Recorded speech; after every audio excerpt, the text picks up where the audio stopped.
Imagine working like 80 hours a week, and you are perfectly executing every single task on your to-do list, crushing every meeting, and still slowly steering your business straight off a cliff. Oh, yeah. It happens all the time. Right. Because activity is not strategy, but the two are just incredibly easy to confuse. They really are. I mean, we assume that because we are moving aggressively, we must be moving purposefully. Exactly. How often do you find yourself caught in that illusion of momentum? You were spinning your wheels, mistaking a high heart rate for actual forward progress. And without a deliberate framework that actually forces us to make difficult, sometimes really painful decisions, all that kinetic energy just dissipates into nothing. So today's deep dive is designed specifically to dismantle that trap. Okay, let's unpack this. We're looking at a brilliant summary guide today titled Winning Through Strategy, a guide to informed choices. Right, which breaks down the core concepts from A.G. Lafley and Roger Martin's really influential book, Playing to Win: How Strategy Works. And the mission today is to prove a very specific point. Strategy isn't some mystical art reserved for, top-ranking leaders in corporate boardrooms. No, not at all. It is a highly practical, manageable manual for absolutely everyone, including you, to force the tough choices necessary to succeed. What's fascinating here is how the source material dissects why really smart people consistently fail at strategy. It almost always comes down to the fear of making a choice. Which is so human, right? Absolutely, because strategy is entirely about making intentional, restrictive choices to succeed in a given space. Every single thing an entity does, where it competes, what it ignores, how it outwits rivals, it's a choice that shapes its trajectory. So the guide sets up this fantastic scenario to visualize the trap. Consider yourself the CEO of a modest tech company. You have a groundbreaking product, but you are facing down these massive, well-established rivals. Right, the classic David and Goliath setup. Yeah, and the reality check the guide delivers is that having a fantastic product is simply the entry ticket, doesn't win the game. No, a great product without a strategy is just a very expensive hobby. Wow, that's a great way to put it, an expensive hobby. And the mechanism of failure in that scenario is almost always the refusal to make a trade-off. The source outlines 3 core tenets here. We have clarity of choice, trade-offs, and commitment. Okay, so break those down for us. Well, leaders of that modest tech company often look at the market and they just want to capture all of it. They suffer from an intense fear of missing out. The corporate FOMO. Exactly, but you literally cannot be everything to everyone. You will not excel at everything. So you have to prioritize, and the act of prioritizing naturally means leaving money on the table in the short term, right? Just to secure dominance in the long term. I mean, strategy is basically like packing a suitcase for a long trip. Yep. You have limited space. Oh, I like that. Right. Those are your trade-offs. If you try to pack absolutely everything in your closet because you're terrified you might need, like a tuxedo on a hiking trip, the bag just bursts. Yeah, and you go nowhere. Exactly. You have to choose the right outfits for the actual destination you are going to. And that destination is what the guide calls your winning aspiration.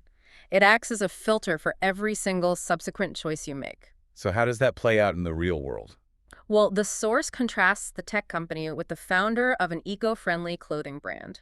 For this founder, the winning aspiration isn't a generic, increase profits by 10%. Right, because profit is just a byproduct. Precisely. The aspiration is becoming the absolute leading sustainable fashion choice for conscious consumers worldwide. And having that specific aspiration forces the mechanics of the entire business to align.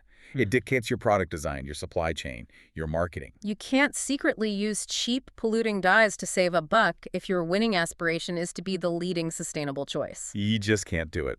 The overarching goal demands visionary goals, differentiation, and a long-term perspective. But I do have to ask about that third tenet you mentioned earlier, commitment. Okay, what about it? The guide says you have to commit wholeheartedly, and that flip-flopping undermines efforts. But if you're David facing Goliath, isn't hesitating just a natural, healthy survival instinct? I mean, you don't want to make the wrong move and get crushed. Well, fear is a survival instinct, sure. But hesitation in your strategy is blood in the water. Think about the underlying mechanics of an organization. Okay. It relies on a network of people executing a shared vision. When leadership hesitates or flip-flops on the core strategy because they are afraid of a competitor, it creates a massive cascade of confusion down the entire organizational chart. Oh, I see. So the marketing team suddenly doesn't know who to target. The product team pauses their development, and the sales reps just stumble on their pitches. Exactly.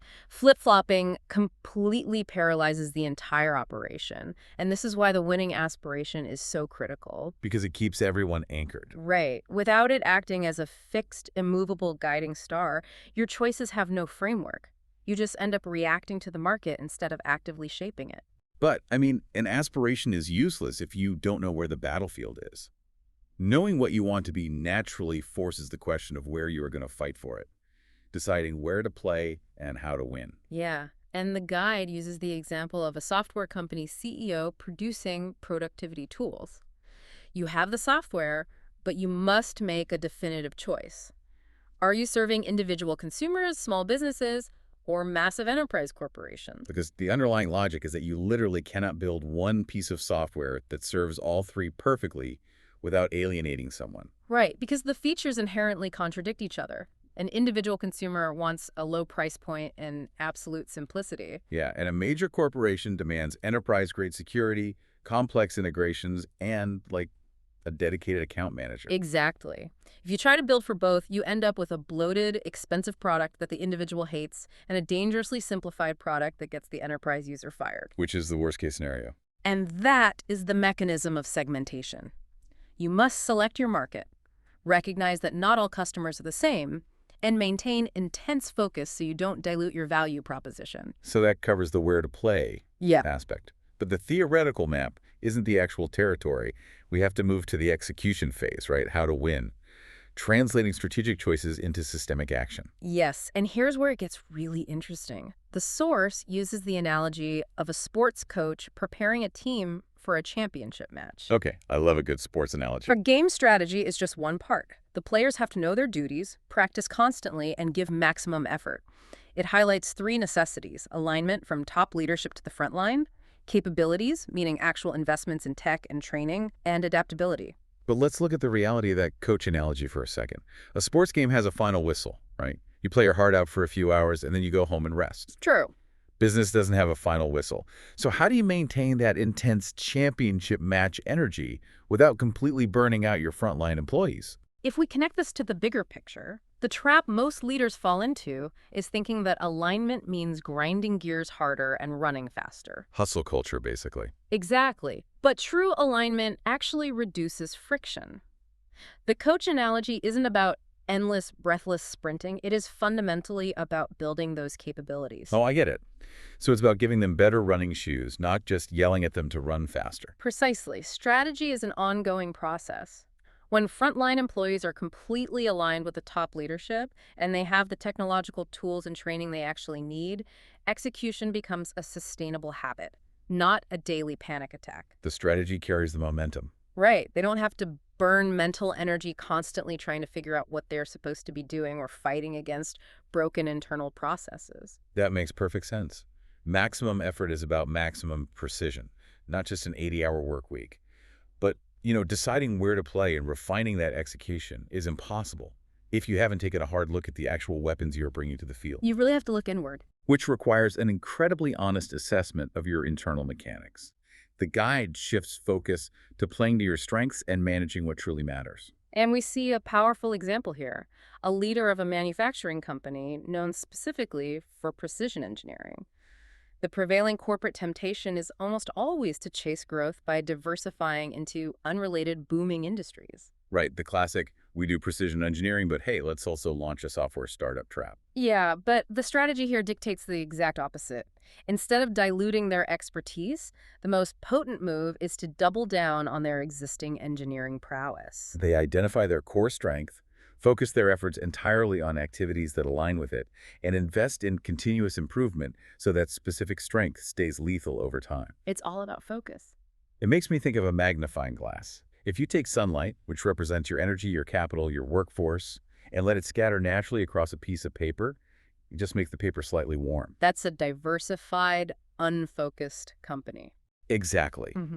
But if you use the discipline of a magnifying glass to focus all of that exact same energy onto one tiny specific point, it starts a fire. It becomes a completely disruptive force. That focus beam is the essence of resource allocation. The guide provides another great scenario, a retail chain manager.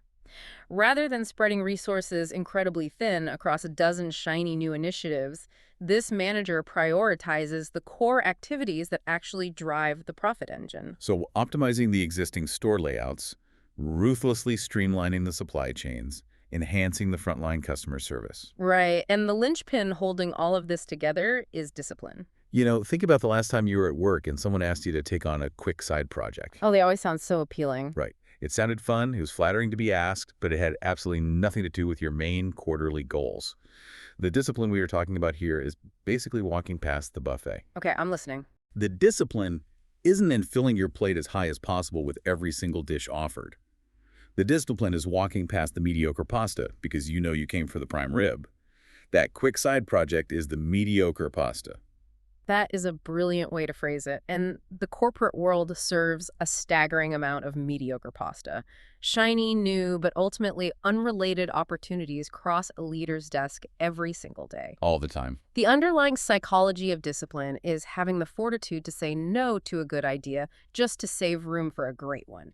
Continuous improvement and brilliant resource allocation completely collapse if a leader lacks the discipline to resist those distractions. Because if you eat the pasta, you have no room for the prime rib. Exactly. If you chase the unrelated opportunity, you drain the exact resources you needed to dominate your core market. It completely reframes strategy.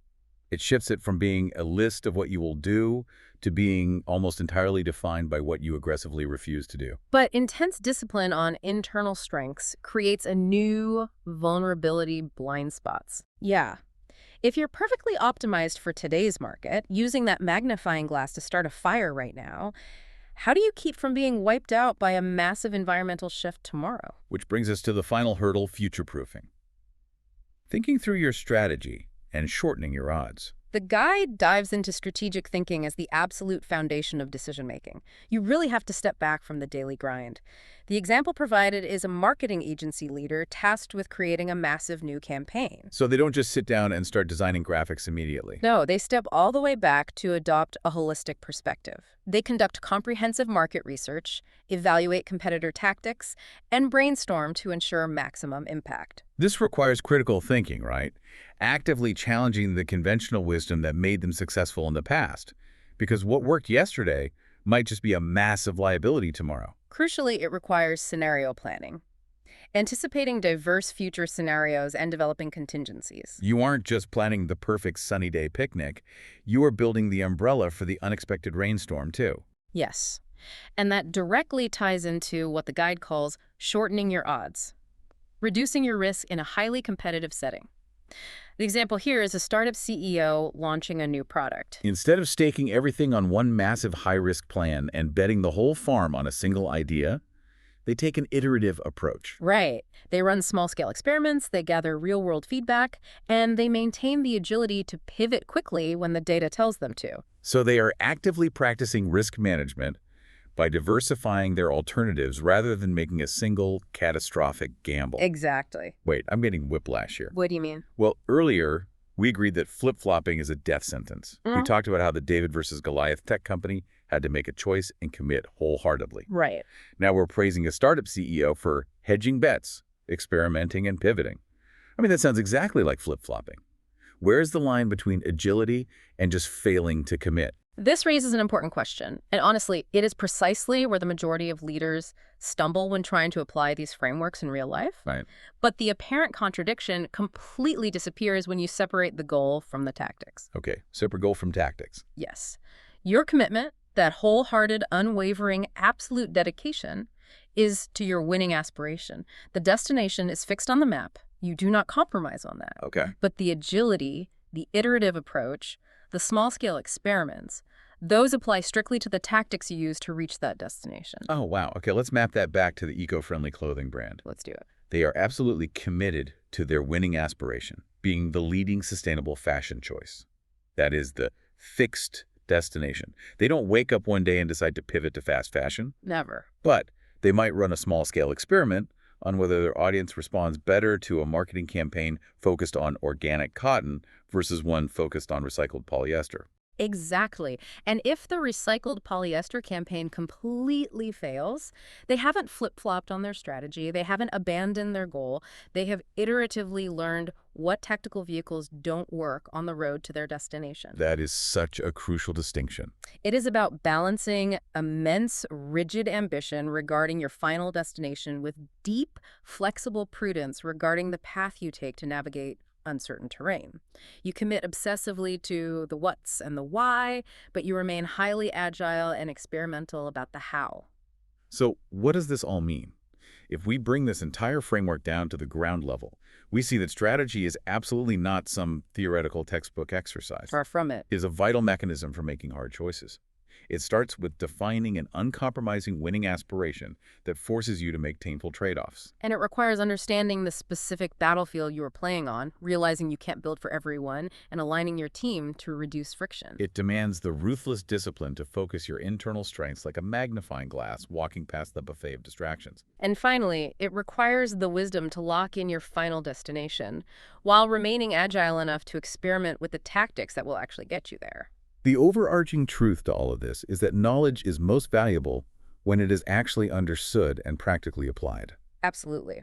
Whether you are launching a brand new corporate initiative, organizing a community project, or trying to fix an existing process where you feel like you were just spinning your wheels, this framework is your toolkit. Making deliberate, restrictive, informed choices is the only reliable mechanism for moving from merely being active to actually being effective. It really requires a complete shift in how we view our daily work. We started this deep dive talking about that frustrating feeling of executing perfectly but going nowhere. Yeah, mistaking activity for progress. We've learned that strategy is fundamentally about trade-offs. It is defined by what you aggressively refuse to do. So I want to leave you with a final, lingering thought to explore on your own today. It's a tough question, but a necessary one. Look closely at your own life, your current projects, or your career trajectory right now. What is the one good opportunity, that shiny side project, that perfectly mediocre pasta, that you need to abandon today so that you finally have the focused resources to achieve your true winning aspiration tomorrow?